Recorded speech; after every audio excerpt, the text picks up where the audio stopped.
Automated counting machines pwedeng ma-hack? What? Alright, kinasuhan ako ng COMELEC dahil sa isang video kung saan pinag-uusapan ko yung kahinaan ng automated counting machines or ACM at pwede ba silang ma-hack? Ito po si Attorney Harold Respicio at kinasuhan ako ng COMELEC at ipapadisbar din daw nila ako at tatanggalin din daw yung lisensya ko bilang CPA mula sa PRC. Wow, nakakatakot, alright?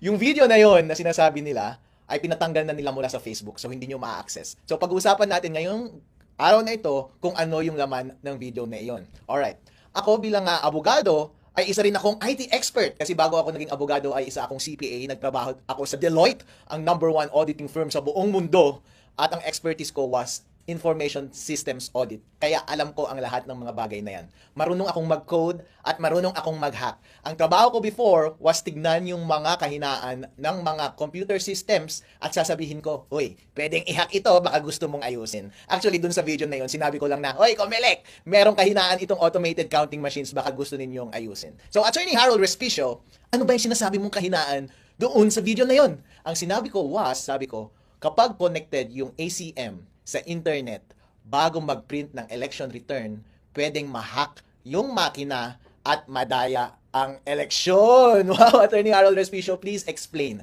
Ano ba ang proseso ng pagboboto gamit ang automated counting machine? So ito po yung proseso. Ayon sa rules na inilabas ng COMELEC, yung automated counting machines ay nasa presinto on the day of elections. Yung automated counting machine na yon ay connected sa internet the whole day. At kapag boboto ka, ilalagay mo yung boto mo doon at bibilangin ng makina lahat ng boto. Pero yung pagbilang ng makina, para siyang nag-i-score ng basketball.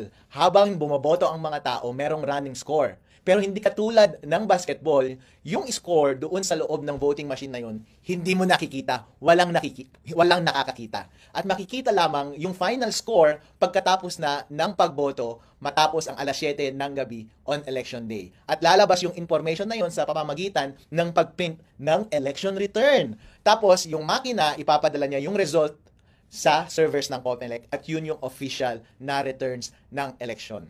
Ang concern ko was, kapag konektado sa internet yung makina, bago mag-print ng election return at corrupted yung source code ng makina, pwedeng ma-hack ng isang hacker yung makina at dadayain yung lalabas na final score doon sa election returns at madadaya yung resulta ng election. Yun po ang puntos ko doon sa video na iyon. So, Attorney Harold Respicio, bakit pwede bang mabago yung source code ng isang makina?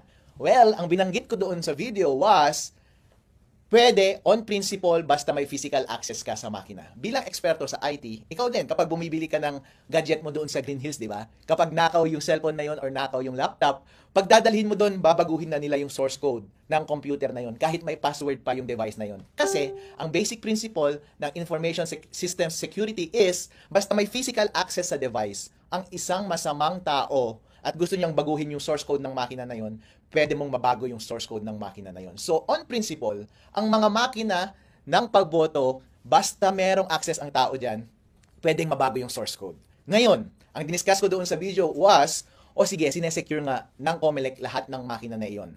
Actually, meron bang opening, ang sinabi ko sa video is, meron bang opening or instance na baka hindi nakatingin yung gwardiya na merong bad actor doon at baguhin niya yung source code? Kayo na lang ang humusga, di ba? So, mahirap iwasan yun kasi kahit gaano ka pa ka-stricto sa pagbantay ng makina, kahit konting sandali lamang na merong access ang masamang tao doon sa makina, halimbawa, galing sa loob ng gobyerno, kung gusto nilang dayain yung eleksyon, pwede nilang dayain yung eleksyon. Yun yung binanggit ko doon sa video na iyon.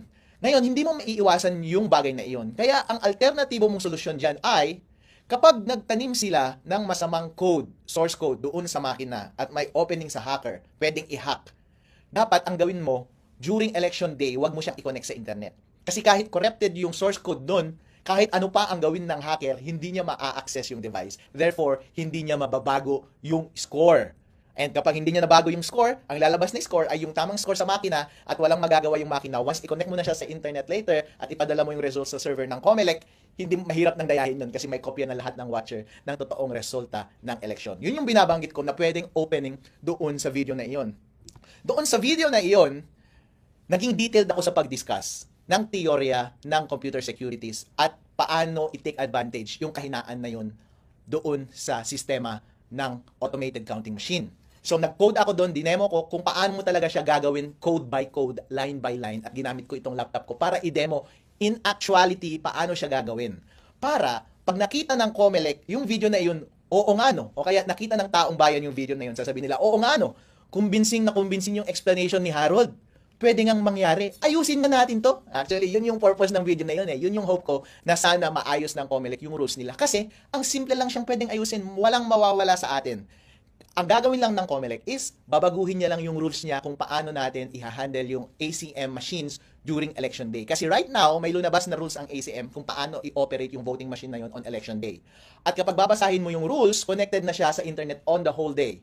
And walang instruction doon na dapat hindi siya connected sa internet or dapat i-connect mo lang siya sa internet after mag-print ng election returns. Ang recommendation ko was, bilang eksperto, ay magdagdag ka lang ng isang linya dun sa rules mo, COMELEC, at sabihin mo dun na wag mong i-connect sa internet habang nagbobotohan at habang nagpiprint ka ng election return. At i-connect mo lang sa internet pag magsesend na ng data papunta sa server ng COMELEC. May masama ba dun?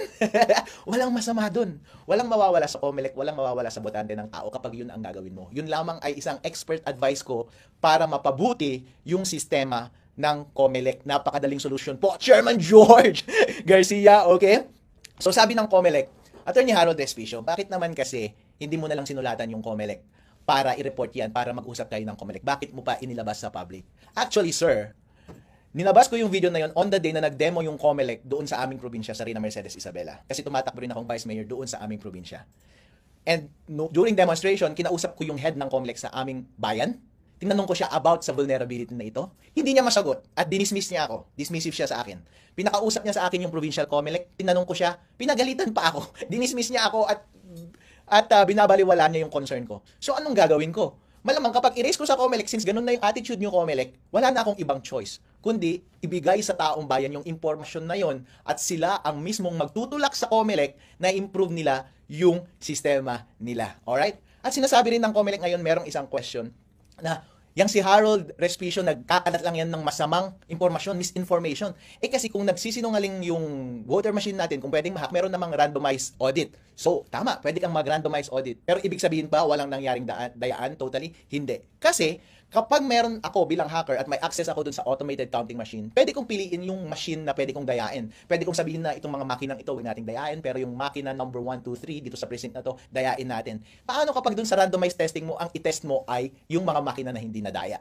The only way na pwede mo lang masabi na totally na walang nangyaring dayaan sa election is itest mo lahat ng voting machine at i-secure mo lahat ng resibo ng boto doon sa ballot box na yon.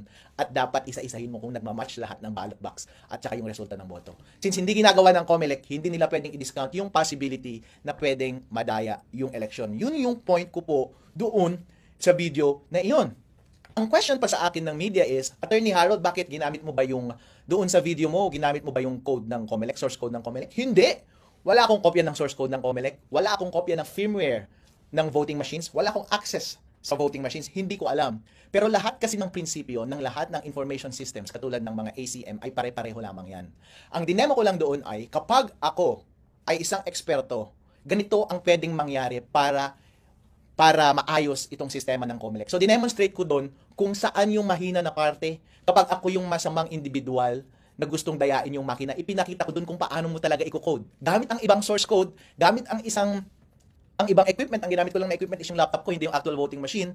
Pero, ang prinsipyo ng pandaraya ng mga makina, ng pagmanipulate ng mga makina ay pare-pareho lamang. Yun lang yung dinedemonstrate ko. In as much as pwede kong i-demonstrate sa kahit na kaninong tao yung mga vulnerability ng kahit na anong gadget. Pero hindi ako nagkaroon ng access sa source code ng COMELEC at yung firmware ng automated counting machines. So yun. At yun nga, pina-down na ng COMELEC yung dalawang video yun na nasa Facebook na nakapost. Ngayon ko lang na-realize na yun pala ang dahilan. Kasi sabi ng Facebook, sabi ko bakit ninyo tinanggal itong mga videos na ito? Sabi ng Facebook sa akin, kasi may nag-report na nagva-violate ka daw ng batas. Sabi ko freedom of speech yan. Kaya ako nagsasalita tungkol dito is gusto kong inform yung tao. Dahil kapakanan nila ito, demokrasya nila ito para sa integridad ng halalang 2025. At sana marinig ng COMELEC para magbago ng rules yung COMELEC. Actually, Tinanong ako ng media kanina, so Harold, ano ang response mo dito sa mga kasong gagawin sa'yo?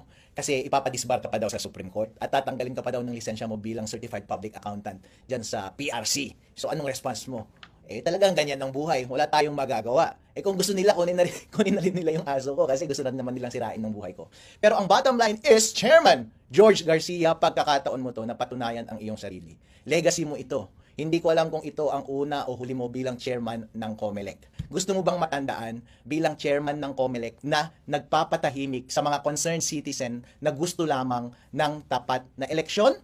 Or gusto mo makilala bilang isang professional at mature na commissioner na nakikinig ng feedback, especially mula sa expert, at titignan mo yung sistema mo kung tama ba o mali. At kung tama, babaguhin mo. At kung hindi naman totoo yung sinasabi ni Attorney Harold Respicio, and then let the public judge for themselves. Dahil pinakamahalaga po lahat ang kalayaan ng tao na magsalita. Nangyari na po ito paulit-ulit sa maraming gobyerno sa buong mundo, kung saan merong mga taga-tuligsa sa gobyerno at pinapatahimik nila yung taong iyon. Pagdating sa huli, ang talo ay yung mga abusadong gobyerno na iyon. Pagdating sa huli, ang katotohanan pa rin ang lalabas. Kaya ang advice ko sa COMELEC ay, kung sa tingin ninyo, aatras ako sa informasyon na to, or aatras ako sa kandidasiya ko bilang Vice Mayor ng Reyna Mercedes ng Isabela, well, hindi ko gagawin yun. Dahil nagtitiwala ako sa ating batas na ang tama at ang karapatan nating mga individual na malaman ang lahat ng transaksyon ng gobyerno ang siyang magwawagi sa huli. So, yan po. Ako po si Attorney Harold Respicio, and this is The Respicio!